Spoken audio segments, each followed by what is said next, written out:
তুমি ছাড়া কোনো উপাস্য নাই। তুমি মহাপবিত্র, আমি পাপী, আমি গুনাহগার, আমায় ক্ষমা করো। প্রভু হে, তুমি ছাড়া কোনো উপাস্য নাই। তুমি মহাপবিত্র, আমি পাপী, আমি গুনাহগার, আমায় ক্ষমা করো। প্রভু হে, তুমি ছাড়া কোনো উপাস্য নাই। তুমি মহাপবিত্র, আমি পাপী, আমি গুনাহগার, আমায় ক্ষমা করো। প্রভু হে, তুমি ছাড়া কোনো উপাস্য নাই। তুমি মহাপবিত্র, আমি পাপী, আমি গুনাহগার, আমায় ক্ষমা করো। প্রভু হে, তুমি ছাড়া কোনো উপাস্য নাই। তুমি মহাপবিত্র, আমি পাপী, আমি গুনাহগার, আমায় ক্ষমা করো। প্রভু হে, তুমি ছাড়া কোনো উপাস্য নাই। তুমি মহাপবিত্র, আমি পাপী, আমি গুনাহগার, আমায় ক্ষমা করো। প্রভু হে, তুমি ছাড়া কোনো উপাস্য নাই। তুমি মহাপবিত্র, আমি পাপী, আমি গুনাহগার, আমায় ক্ষমা করো। প্রভু হে, তুমি ছাড়া কোনো উপাস্য নাই। তুমি মহাপবিত্র, আমি পাপী, আমি গুনাহগার, আমায় ক্ষমা করো। প্রভু হে, তুমি ছাড়া কোনো উপাস্য নাই। তুমি মহাপবিত্র, আমি পাপী, আমি গুনাহগার, আমায় ক্ষমা করো। প্রভু হে, তুমি ছাড়া কোনো উপাস্য নাই। তুমি মহাপবিত্র, আমি পাপী, আমি গুনাহগার, আমায় ক্ষমা করো। প্রভু হে, তুমি ছাড়া কোনো উপাস্য নাই। তুমি মহাপবিত্র, আমি পাপী, আমি গুনাহগার, আমায় ক্ষমা করো। প্রভু হে, তুমি ছাড়া কোনো উপাস্য নাই। তুমি মহাপবিত্র, আমি পাপী, আমি গুনাহগার, আমায় ক্ষমা করো। প্রভু হে, তুমি ছাড়া কোনো উপাস্য নাই। তুমি মহাপবিত্র, আমি পাপী, আমি গুনাহগার, আমায় ক্ষমা করো। প্রভু হে, তুমি ছাড়া কোনো উপাস্য নাই। তুমি মহাপবিত্র, আমি পাপী, আমি গুনাহগার, আমায় ক্ষমা করো। প্রভু হে, তুমি ছাড়া কোনো উপাস্য নাই। তুমি মহাপবিত্র, আমি পাপী, আমি গুনাহগার, আমায় ক্ষমা করো। প্রভু হে, তুমি ছাড়া কোনো উপাস্য নাই।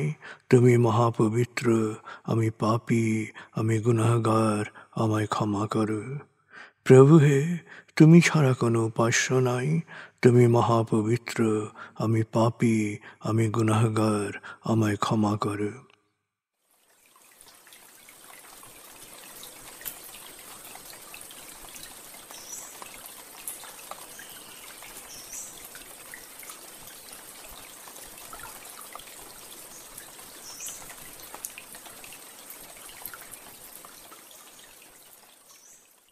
এবার আমরা সূরা তাকবীর এর মর্মবাণীর অংশ বিশেষে ডুবে যাব। তারপর ডুবে যাব আজকের জন্য নির্ধারিত সূরার তেলাওয়াত ও মর্মবাণীতে। 81 সূরা তাকবীর। দয়াময় মেহেরবান আল্লাহর নামে। যখন সূর্য অন্ধকারে ঢেকে যাবে, যখন তারকারাজি নিজেদের আলো হারাবে, যখন পর্বতমালা মরীচিকার ন্যায় উধাও হবে, যখন পূর্ণ গর্ভবতী উটনী পরিত্যক্ত হবে, যখন সকল বন্য পশুকে একত্র করা হবে, যখন সমুদ্রের জলরাশি স্ফীত হবে, যখন দেহে আবার আত্মা সংযুক্ত হবে, যখন জীবন্ত কবর দেয়া শিশুকন্যাকে জিজ্ঞেস করা হবে কি অপরাধে তাকে হত্যা করা হয়েছিল, যখন প্রত্যেকের আমলনামা দেখানো হবে, যখন আকাশের আবরণ সরানো হবে, যখন জাহান্নামের আগুন গনগনে লাল করা হবে, যখন জান্নাতকে দৃশ্যমান করা হবে, সেদিন প্রত্যেকেই জানতে পারবে কি পরিণতির জন্যে সে নিজেকে প্রস্তুত করেছে, বুঝতে পারবে কি করা উচিত ছিল আর কি করা উচিত হয়নি। সাক্ষী আবর্তনশীল নক্ষত্র, কক্ষপথে দৃশ্যমান গ্রহসমূহ যা এক সময় অদৃশ্য হয়, সাক্ষী রাতের অবসান মুহূর্ত এবং প্রভাতের আগমন কাল। নিশ্চয়ই এই কোরআন আরশের সার্বভৌম অধিপতির নিকট উচ্চ মর্যাদা সম্পন্ন সম্মানিত রসুলের মুখ নিঃসৃত, যার কথা অবশ্যই বিশ্বাসযোগ্য ও মানা উচিত।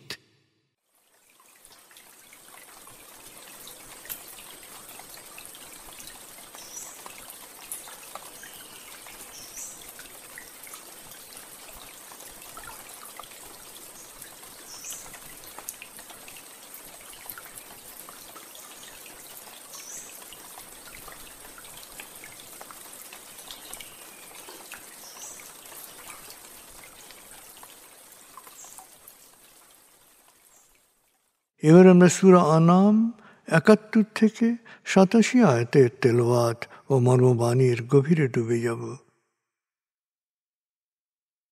৬ সূরা আনআম। বিসমিল্লাহির রহমানির রহিম। قل أندعو من دون الله ما لا ينفعنا ولا يضرنا ونرد على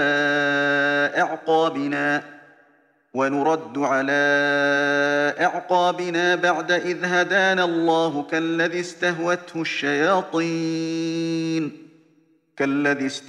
الشياطين في الأرض حيران له أصحاب يدعونه إلى الهدى ائتنا قل إن هدى الله هو الهدى وأمرنا لنسلم لرب العالمين وأن أقيموا الصلاة واتقوه وهو الذي إليه تحشرون وهو الذي خلق السماوات والأرض بالحق ويوم يقول كن فيكون قوله الحق وله الملك يوم ينفخ في الصور عالم الغيب والشهادة وهو الحكيم الخبير وإذ قال إبراهيم لأبيه آزر أتتخذ أصناما آلهة إني أراك وقومك في ضلال مبين وكذلك نري إبراهيم ملكوت السماوات والأرض وليكون من الموقنين فلما جن عليه الليل رأى كوكبا قال هذا ربي فلما أفل قال لا أحب الآفلين فلما رأى القمر بازغا قال هذا ربي فلما أفل قال لئن لم يهدني ربي لأكونن من القوم الضالين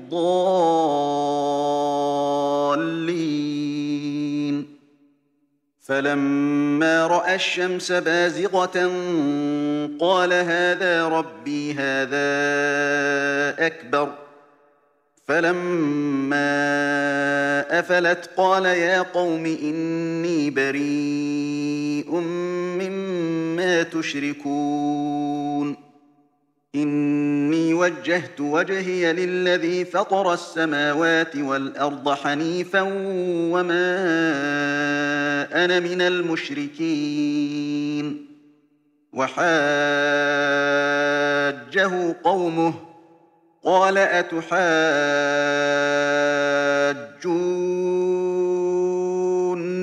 في الله وقد هدان ولا أخاف ما تشركون به إلا أن يشاء ربي شيئا وسع ربي كل شيء علما أفلا تتذكرون وكيف أخاف ما أشركتم ولا تخافون أنكم أشركتم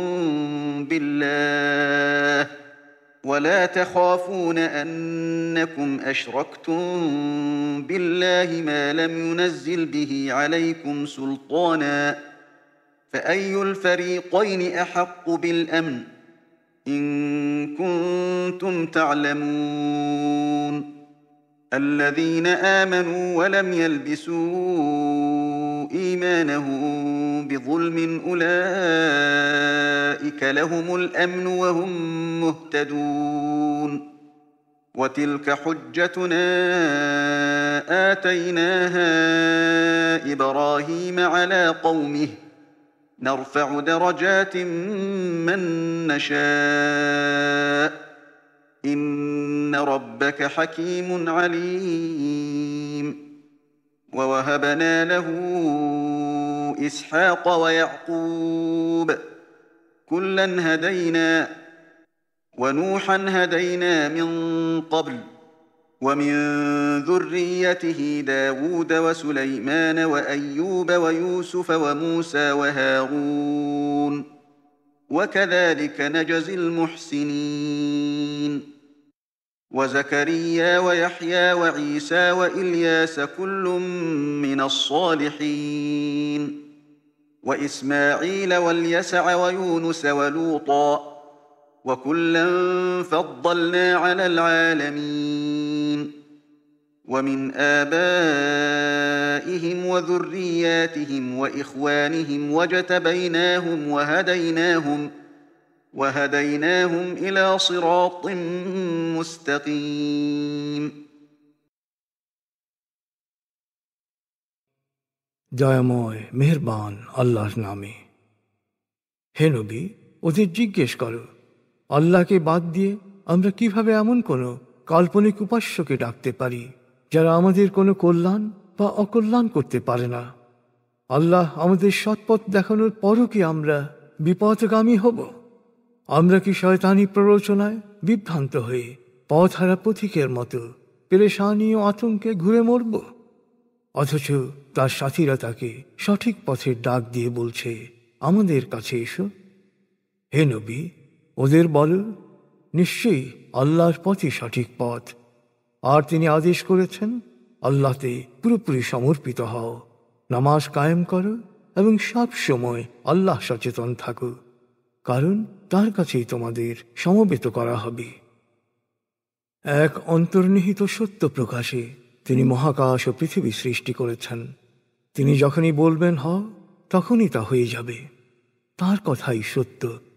যেদিন পুনরুত্থানের জন্যে সিংহায় ফু দেয়া হবে, সেদিনের সর্বময় কর্তৃত্ব তো শুধু তারই। প্রকাশ্য ও নিগূঢ় রহস্যময় প্রতিটি বিষয়ই তিনি সব কিছু জানেন। তিনি প্রজ্ঞাময়, সবিশেষ ওয়াকিবহাল। স্মরণ করো, ইব্রাহিম যখন তার পিতা আজরকে বলেছিল, আপনি কি মূর্তিকে উপাস্যরূপে গ্রহণ করেছেন? আমি তো আপনাকে ও আপনার সম্প্রদায়কে সুস্পষ্ট বিভ্রান্তিতে নিমজ্জিত দেখছি। আমি এই সময় ইব্রাহিমকে প্রথমবারের মতো মহাকাশ ও পৃথিবীর পরিচালন ব্যবস্থা সম্পর্কে অন্তর্দৃষ্টি দান করি, যাতে সে দৃঢ় বিশ্বাসীদের অন্তর্ভুক্ত হয়। রাতের অন্ধকার যখন তার চারপাশ ছেয়ে ফেলল, তখন সে আকাশে দেখল এক উজ্জ্বল নক্ষত্র। সে ভাবল, এই হচ্ছে আমার প্রতিপালক। তারপর যখন তা অস্তমিত হল, তখন সে ভাবল, যা ডুবে যায় তা আমার প্রতিপালক হতে পারে না। পরে যখন রাতে পূর্ণ চাঁদ উদিত হল, তখন সে ভাবল, এই হচ্ছে আমার প্রতিপালক। যখন চাঁদও অস্তমিত হল, তখন সে বলে উঠল, আমার প্রতিপালক আমাকে সৎপথ না দেখালে আমি বিভ্রান্তদের দলে সামিল হব। তারপর সূর্যকে উঠতে দেখে সে ভাবল, এই হচ্ছে আমার প্রতিপালক, এ সবচেয়ে বড়, সবচেয়ে উজ্জ্বল। কিন্তু যখন সূর্য অস্তমিত হল, তখন সে উচ্চস্বরে বলল, হে আমার সম্প্রদায়, তোমরা যা কিছুকে আল্লাহর শরীক বানিয়েছ, তার সাথে আমার কোনো সম্পর্ক নেই। নিশ্চয়ই আমি একাগ্র চিত্তে মহাবিশ্বের স্রষ্টার প্রতি আমার আনুগত্য ঘোষণা করছি। আল্লাহর সঙ্গে শরিককারীদের সাথেও আমার কোনো সম্পর্ক নেই। ইব্রাহিমের সাথে তার সম্প্রদায়ের লোকেরা বিতর্কে লিপ্ত হল। সে বলল, তোমরা কি আল্লাহকে নিয়ে আমার সাথে ঝগড়া করতে চাও? অথচ তিনি আমাকে সঠিক পথ দেখিয়েছেন। আমি তোমাদের কল্পিত উপাস্যদের ভয় করি না, কারণ আমার প্রতিপালক না চাইলে আমার কোনো ক্ষতি হতে পারে না। আমার প্রতিপালকের জ্ঞান ও কর্তৃত্ব সকল জিনিসের উপর পরিব্যাপ্ত। এরপরও কি তোমাদের বোধোদয় হবে না?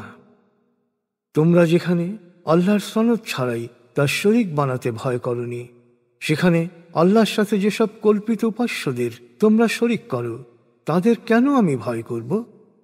যদি তোমাদের জানা থাকে তবে বলো, আমাদের এই দু দলের মধ্যে কে বেশি নিরাপত্তা ও কল্যাণের অধিকারী? আসলে যারা বিশ্বাস করেছে এবং আল্লাহর সাথে কোনো কিছুকে শরীক করে বিশ্বাসকে কলুষিত করেনি, তারাই সৎপথ প্রাপ্ত। নিরাপত্তা ও কল্যাণ তাদেরই জন্যে। অকাট্য যুক্তি দিয়েই ইব্রাহিম তার সম্প্রদায়ের মোকাবেলা করেছিল। আমি যাকে ইচ্ছা উচ্চ মর্যাদা দিয়ে অনুগৃহীত করি। নিশ্চয়ই তোমার প্রতিপালক প্রজ্ঞাময়, সর্বজ্ঞ। এরপর আমি ইব্রাহিমকে ইসহাক ও ইয়াকুবের মতো সন্তান দিয়েছি, প্রত্যেককে সরল পথ দেখিয়েছি। এর আগে আমি নূহকেও সরল পথ দেখিয়েছি এবং তারই বংশধর দাউদ, সুলাইমান, আইয়ুব, ইউসুফ, মূসা ও হারুনকে সৎপথ প্রদর্শন করেছি। আমি এভাবেই সৎকর্মশীলদের পুরস্কৃত করি। একই প্রক্রিয়ায় আমি জাকারিয়া, ইয়াহিয়া, ঈসা ও ইলিয়াসকে সৎপথে পরিচালিত করেছি। এরা সবাই সৎকর্মশীলদের অন্তর্ভুক্ত। তাদেরই পরিবার হতে সৎপথে পরিচালিত করেছি ইসমাইল, আল ইয়াসা, ইউনুস ও লুতকে, এবং তাদের পূর্বপুরুষ, বংশধর ও ভাইদের অনেককে বিশেষ বৈশিষ্ট্য দান করেছি। তাদের বিশেষ কাজের জন্যে মনোনীত করেছি ও সরল সঠিক পথে পরিচালিত করেছি।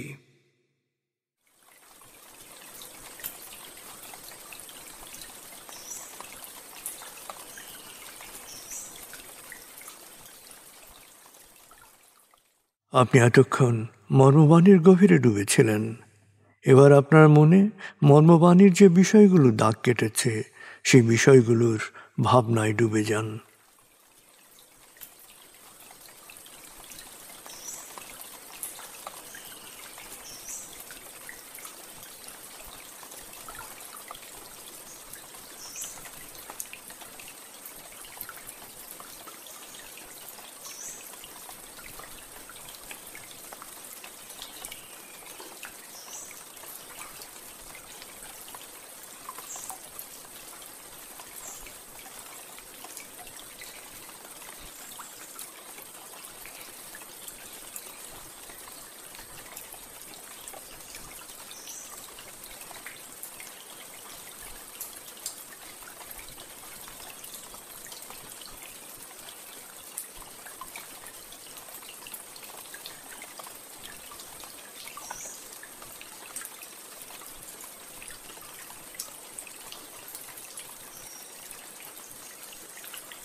এবার আমরা জিকির ও দোয়ার গভীরে ডুবে যাব।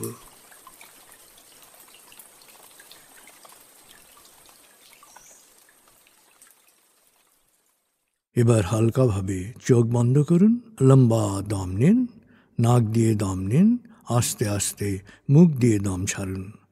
দম নেবেন পেটে, ছাড়বেন মুখ দিয়ে। দম নেওয়ার চেয়ে দম ছাড়তে সামান্য বেশি সময় নিন। দম নিতে নিতে ভাবুন প্রকৃতি থেকে আফুরন্ত প্রাণশক্তি শরীরে প্রবেশ করছে, আর দম ছাড়তে ছাড়তে ভাবুন শরীরের সকল দূষিত পদার্থ বাতাসের সাথে বেরিয়ে যাচ্ছে। নাক দিয়ে দম নিতে নিতে ভাবুন প্রকৃতি থেকে আফুরন্ত প্রাণশক্তি শরীরে প্রবেশ করছে, আর মুখ দিয়ে দম ছাড়তে ছাড়তে ভাবুন শরীরের সকল দূষিত পদার্থ বাতাসের সাথে বেরিয়ে যাচ্ছে। দম নিতে নিতে ভাবুন প্রকৃতি থেকে আফুরন্ত প্রাণশক্তি শরীরে প্রবেশ করছে, দম ছাড়তে ছাড়তে ভাবুন শরীরের সকল দূষিত পদার্থ বাতাসের সাথে বেরিয়ে যাচ্ছে। দম নিতে নিতে ভাবুন প্রকৃতি থেকে আফুরন্ত প্রাণশক্তি শরীরে প্রবেশ করছে, আর দম ছাড়তে ছাড়তে ভাবুন শরীরের সকল দূষিত পদার্থ বাতাসের সাথে বেরিয়ে যাচ্ছে। দম নিতে নিতে ভাবুন প্রকৃতি থেকে আফুরন্ত প্রাণশক্তি শরীরে প্রবেশ করছে, আর দম ছাড়তে ছাড়তে ভাবুন শরীরের সকল দূষিত পদার্থ বাতাসের সাথে বেরিয়ে যাচ্ছে। এবার দম স্বাভাবিক হতে দিন। স্বাভাবিকভাবে নাক দিয়ে দম নিয়ে নাক দিয়ে দম ছাড়ুন। আপনার অঙ্গ শিথিল ও নিষ্প্রাণ হয়ে আসছে। এবার নাক দিয়ে ধীরে ধীরে দম নিয়ে বেশ সময় নিয়ে ধীরে ধীরে নাক দিয়ে দম ছাড়ুন। দম নেওয়ার চেয়ে ছাড়ায় সময় একটু বেশি নিন। ধীরে ধীরে দম নিন, ধীরে ধীরে দম ছাড়ুন।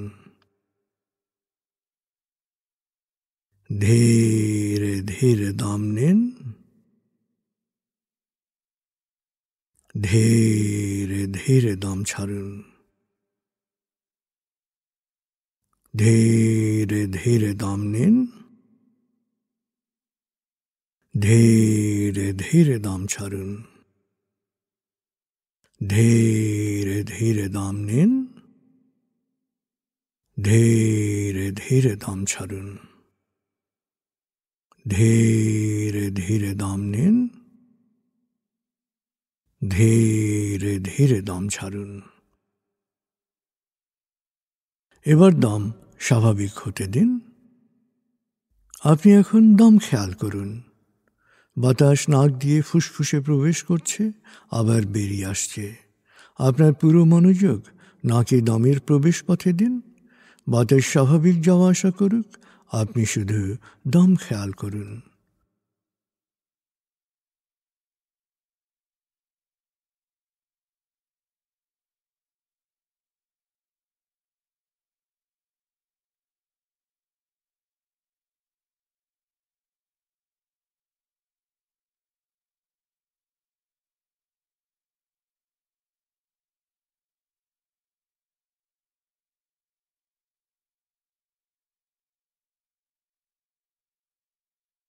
অনুভব করুন আপনার শরীর ভারী লাগতে শুরু করেছে।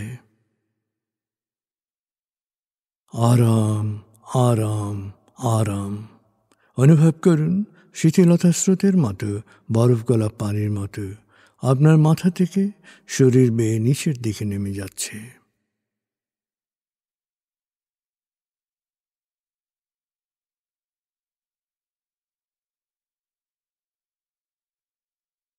আপনি এখন পুরোপুরি শিথিল।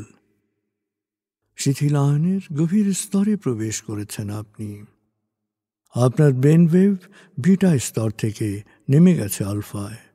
মনের বাড়ির পথে আপনি এখন আলফা স্টেশনে এসে পৌঁছেছেন। এই স্টেশনে আপনার জন্য রয়েছে বিশেষ ওয়েটিং রুম। আলফা স্টেশন থেকে আপনি এখন মনের বাড়িতে যাচ্ছেন। আমি গণনা শুরু করছি। 19। আপনি কল্পনা করুন শীতল নীল স্নিগ্ধ আলো বর্ষিত হচ্ছে আপনার উপর।